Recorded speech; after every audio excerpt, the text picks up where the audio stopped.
L'arme secrète de la première révolution noire. Tu sais ce que c'est? C'est le vaudou haïtien. Et ouais, ce qui a libéré les esclaves haïtiens, ce ne sont ni les fusils ni la chance, mais les lois, les esprits. Hollywood et le Vatican ont passé un siècle à nous faire croire que le vaudou était une affaire de poupées à épingles et de diablerie. Mensonge. Ils ont diabolisé cette force parce qu'elle est la seule à avoir mis à genoux l'armée napoléonienne. Aujourd'hui, on déterre la vérité. Pendant des siècles, les maîtres pensaient avoir brisé l'âme de nos ancêtres en leur imposant le christianisme. Erreur fatale. Les Haïtiens ont utilisé le syncrétisme comme armure de guerre. Quand un colon voyait un esclave s'agenouiller devant une statue de Saint Jacques le Majeur, il pensait avoir gagné un fidèle. En réalité, l'esclave s'adressait à Ogun, le roi de la guerre.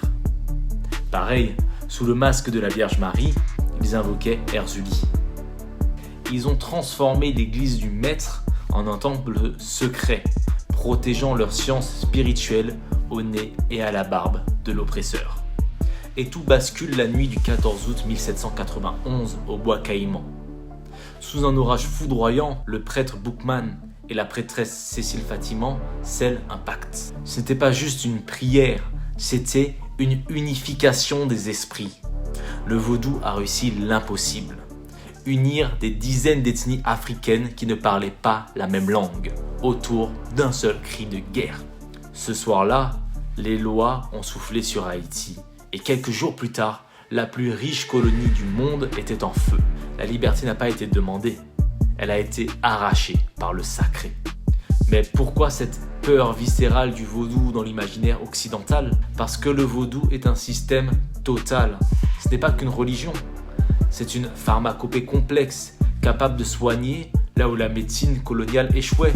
C'est un système juridique avec ses propres codes d'honneur. C'est une philosophie de vie qui lie les vivants, les morts et la nature. En qualifiant le vaudou de diabolique, ils espéraient nous couper de notre propre puissance. Car on ne diabolise pas ce qui est faible, on diabolise ce qu'on ne peut pas contrôler. À présent, regardez ces tracés. Ce sont des vévés.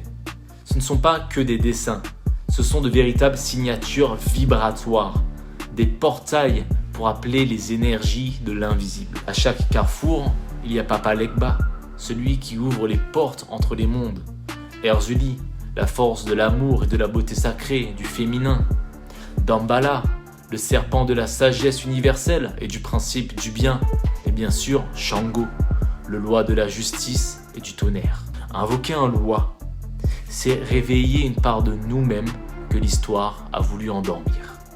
Et n'en déplaise à Hollywood et à sa propagande, le vaudou haïtien n'est pas une diablerie ni un folklore du passé, c'est une science de résistance, toujours vivante, héritée de nos ancêtres Dahomey et Yoruba. Alors soyons-en fiers. C'était Shango, et à présent vous comprenez l'origine de mon nom.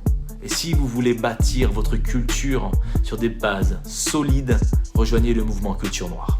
Abonnez-vous et reprenez votre pouvoir. L'histoire ne fait que commencer et nous en sommes les auteurs. Ciao.